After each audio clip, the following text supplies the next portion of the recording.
नमस्कार, आप देख रहे हैं एनएमएफ न्यूज। आपके साथ मैं हूं नम्रता चौधरी।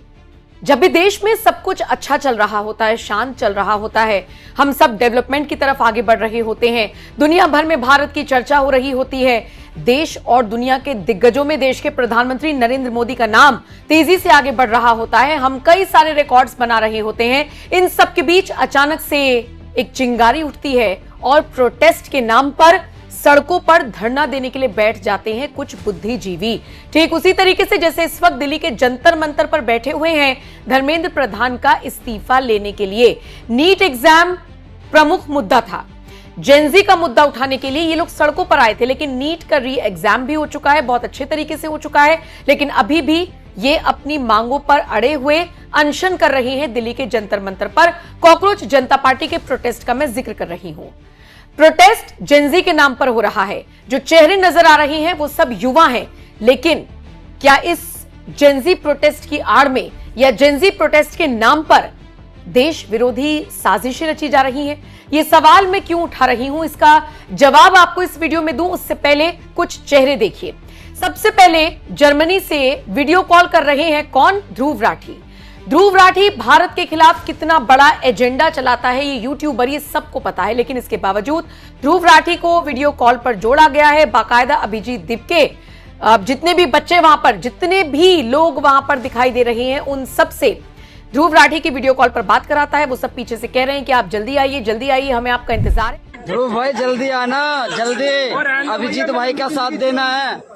अरे ध्रुव भाई साथ में ही है, लेकिन यहाँ आए नहीं।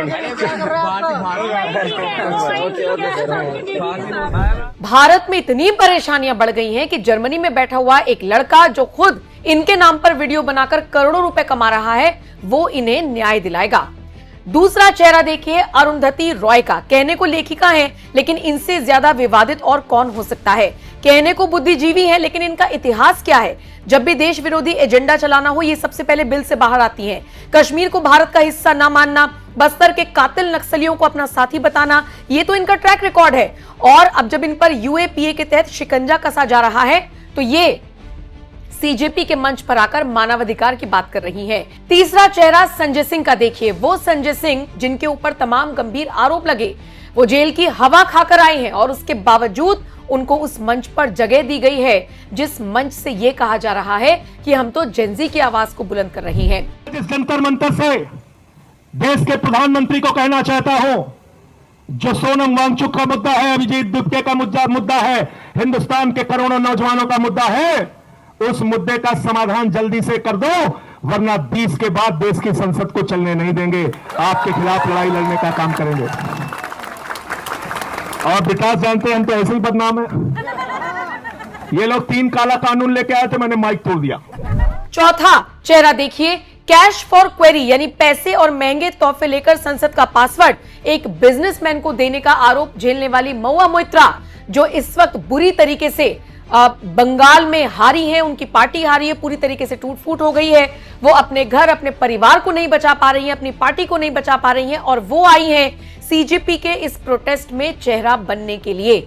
ये 4-5 चेहरे हैं जो हर देशभक्त को कंफ्यूज कर रही हैं, हर हिंदू को कंफ्यूज कर रही हैं कि आखिर यहां पर इन 4-5 चेहरों का क्या काम है।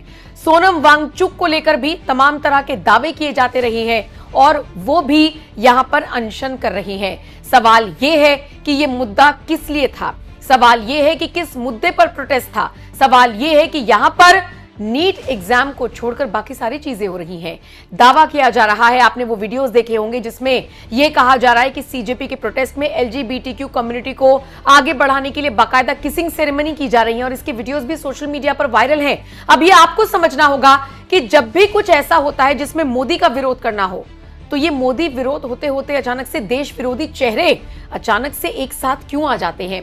जो ये कहती हैं डंके की चोट पर कि कश्मीर भारत का हिस्सा नहीं है, उनको अपने मंच पर जगह देकर क्या अभिजीत दीपके बाकी जेनजी के साथ, स्टूडेंट्स के साथ अन्याय नहीं कर रहे हैं? ये बड़ा सवाल है। और इससे भी बड़ा सवाल तो ये है कि वो जो बड़ा हुजूम उमड़ा था सोशल मीडिया पर, वो ग्राउंड जीरो पर धीरे धीरे कम क्यों होता जा रहा है? सीजेपी के सो कॉल्ड प्रोटेस्ट में अब गिने चुने चेहरे क्यों रह गए हैं? आप उंगलियों पर गिन सकते हैं, सिर्फ इतने लोग वहां पर नजर क्यों आते हैं? जो मियाँ जी वहां पर ब्रेड पकौड़े बांट रहे हैं, पेटीज बांट रहे हैं, केले बांट रहे हैं, कहने को भीड़ है 200-400 की, लेकिन खाना सारा खत्म हो जा रहा है। इसका क्या मतलब है कि लोग सिर्फ खाने के लिए भीड़ जुटाते हैं और उसके बाद अपने अपने घर की तरफ रवाना हो जाते हैं। इस पूरे प्रोटेस्ट का मकसद क्या है, अब ये समझ से परे हो गया है। और ये जो चेहरे आ रहे हैं, इनका यहां पर आने का क्या मतलब है, ये भी बड़ा सवाल है। फिलहाल इस खबर पर, इन तस्वीरों पर आपकी क्या राय है, कमेंट सेक्शन में जरूर बताएं और बाकी खबरों के लिए NMF न्यूज देखते रहिए।